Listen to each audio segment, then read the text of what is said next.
What up, though? And welcome back to I'm Growing, Man. It's your man, John D. In the building. I want to say it's been a heck of a school year so far.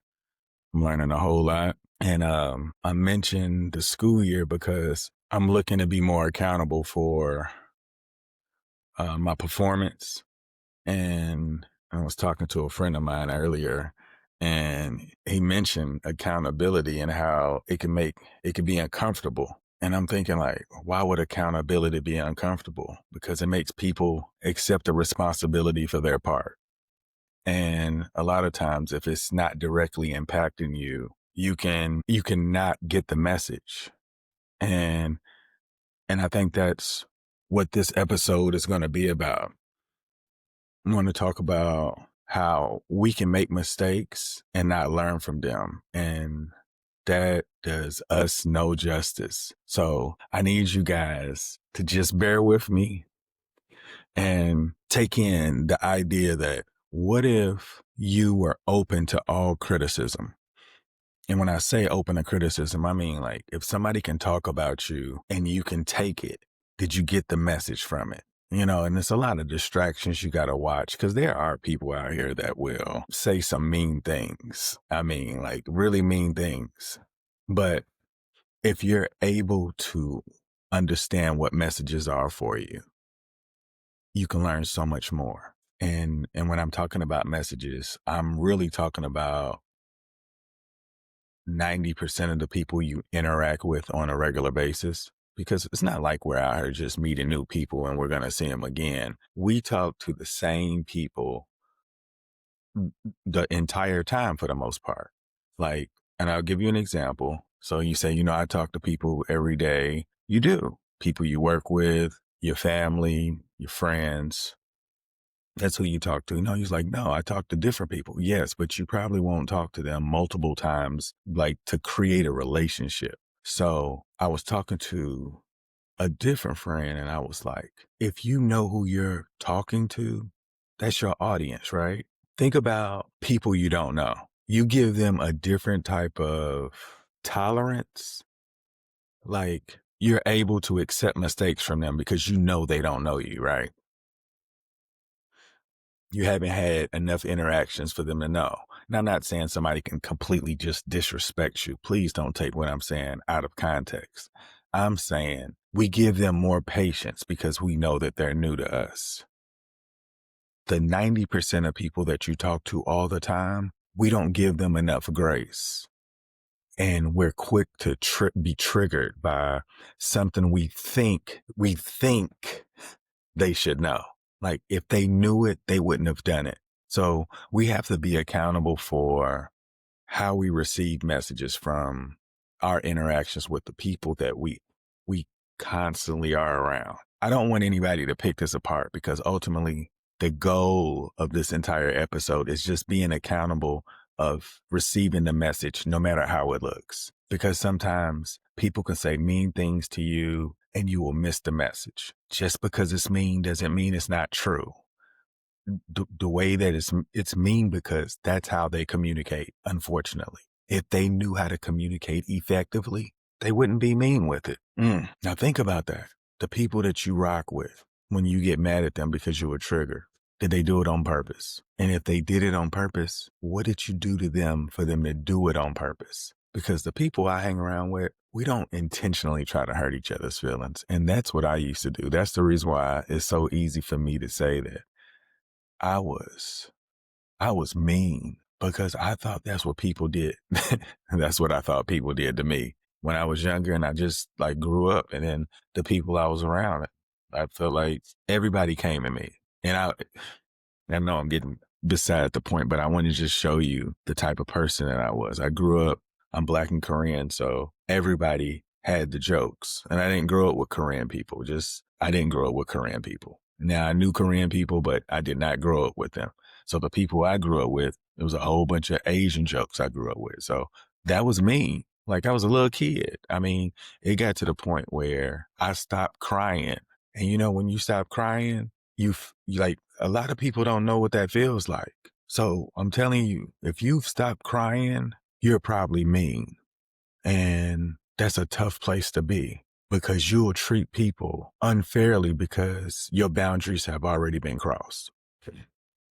And I had to learn this through, self-reflection, like what is something that I've heard over and over in my life, and then I've accepted it. My father used to tell me I was mean, um, but the environment made me mean, including my father. They made me mean.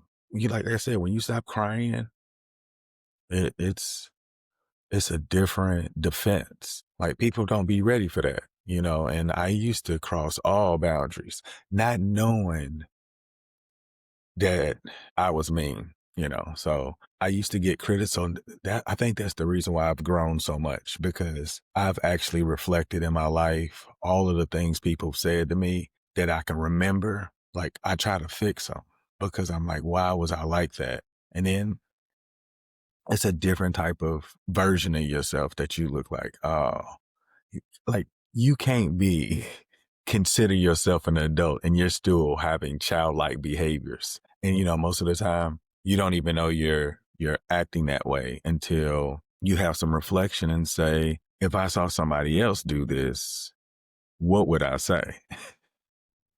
Oh, I was a child. But if you're open to criticism, your life can change. I was telling my guy, I was like, hey, regardless of how they say it, what is the message? Is this, and that's one thing about me working on becoming a better communicator on a daily basis, because you get little nuggets that can help you reduce conflict in your future conversations. Like everybody's not going to be a good communicator, and a better communicator is going to know that. So it's easier to give people grace when you know that they are not good communicators. If the person coming there to cause conflict, and if you don't know, just listen, because like I said, the person in front of you is probably not a good communicator. And if you are triggered by something that they say, and that was not the point of the message, you're already lost. I'm telling you, it's going to go somewhere else. So we have to be accountable in every interaction that was not in our favor or that made us feel like it wasn't in our favor. Because I'm going to tell you, you can be on the shorter end of the stick and still feel like you did the right thing because it benefited everybody. Now, some people will always look at a loss as a loss, but some losses, if you can learn from it, it's way better in the long run. But you have to look for that. So being open to criticism, it could help you reduce so many mistakes, because when people give advice, which is typically criticism, the criticism is because it's considered negative. But what is the message? And, hearing people say you can't please everybody gives everybody an excuse to not get better. Like, I'm not trying to please everybody, but I don't want to offend anyone. So I work on my communication so that at some point, no matter who I speak to, I won't trigger them. And if I do trigger them, they'll be comfortable enough to say, hey, that hurt me. Did you do that on purpose? And we can have a safe conversation where we can grow from each other. And I think really that's really the problem with mankind, the misunderstanding of communication. Like body language is real. I mean, it's real. And if we don't try to get better in this, we'll just always have conflict. But I do believe at some point communication is going to become more important because it's changed my life. And I'm not even like I work with kids, and me becoming a better communicator is going to be an example for them to practice their communication. Like I didn't start this until my 40s, and I've learned so much. So just imagine if we teach our students how to communicate effectively. And when I say that, I mean like being able to establish boundaries, being able to use their voice versus their hands, being able to be vulnerable of the idea of being wrong and being accountable when they make mistakes. Because in every mistake, there's a lesson.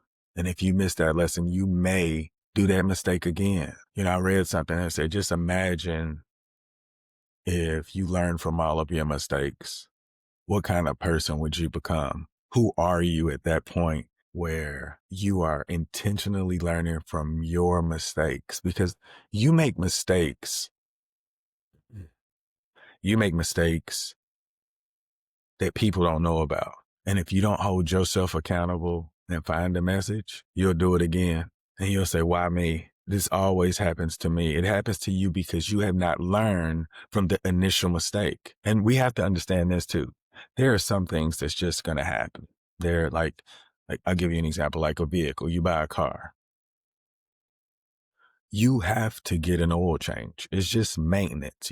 That's going to keep the car living longer. If you don't get the maintenance on the car, it's going to break down. And then people say, it's just one thing, it's another. No, you did not do the proper maintenance, period. Brakes, like the brakes are going to wear down at some point. You're supposed to be putting money to the side in every paycheck for things that are going to happen regardless. But when you need brakes and you don't have the money to the side, if it ain't one thing, it's another. No, that was going to happen. You have to understand there are some things that are going to happen. And you can't say like, I'm not ready for this. Because a lot of times we get into things that we're not prepared for. And then we blame it to like things that are supposed to happen. The lack of preparation and not being accountable for our own mistakes prevents us from growing in the way that could like change the trajectory of your family. And I know I say this a lot too. You could be the one that changes everything for your family. Like no matter what age you are, if you worked on your communication, if you worked on yourself on a daily basis, your people would understand, they would recognize it. And then you would become this example that they don't have to look on television or go to a school for. It could be right in their house, right in your home. You could be the example, no matter who you are. You could be a grandparent, a great grandparent. Because I'm going to tell you, the older I get, the more I realize I could continue to grow. And at some point, I'm going to be a grandparent and a great grandparent. That don't mean that I'm supposed to stop growing. I'm supposed to become the example that I want my family to be. And if I got this message when I was 5, 7, 14, 20, any age before I was in my 40s, I would be more impressed with my journey because I did not have that and I didn't know where I was supposed to find that. So looking back, for some reason, I thought I was supposed to be some child prodigy that was supposed to realize how important communication was so that I could establish my boundaries and treat people fairly. I don't know sometimes I just be in my own little world, but at the end of the day, just imagine a kid that maybe stumbles across this video and they understand the words that are coming out of my mouth and they start practicing, working on their communication, just working on becoming a better version of themselves. People in that family is going to be like, who is this kid? Because who's going to teach them how important they are if we don't know how to say it? We have to be accountable that we just don't know how to communicate, and if we don't work on it, why is it supposed to get better? Like, I see different ages of people and, they say old people stuck in their ways. You can find an old person young. But if you're not open to change or open to getting better, you old. It doesn't matter your age because old people don't want to grow. In order to grow, you have to do it on purpose. There's no accidents in becoming a better version of yourself. Like you don't just wake up and be like, oh, I don't have to do anything else. If you're not putting that work in on purpose, why are you supposed to get better? If people became addicted to getting better,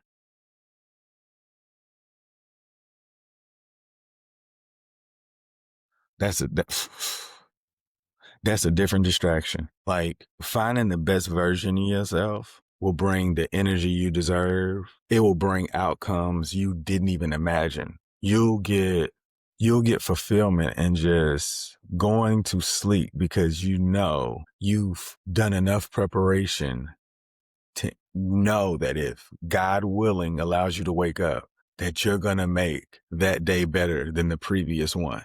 Like, we have choices all throughout the day.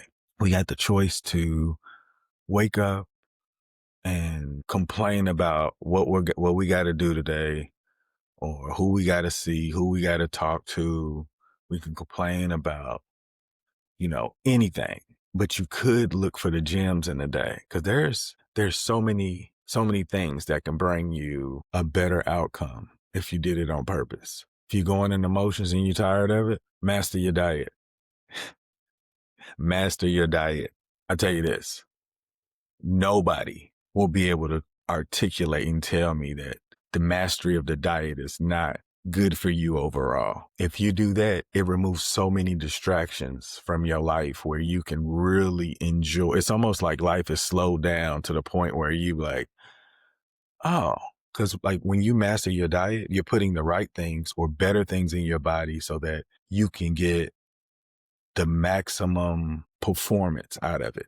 And that includes just thinking also. It helps you think better. It helps you focus. It brings clarity. That was, I think, the first thing that I became accountable for in this journey, that I was not putting the best things in my body.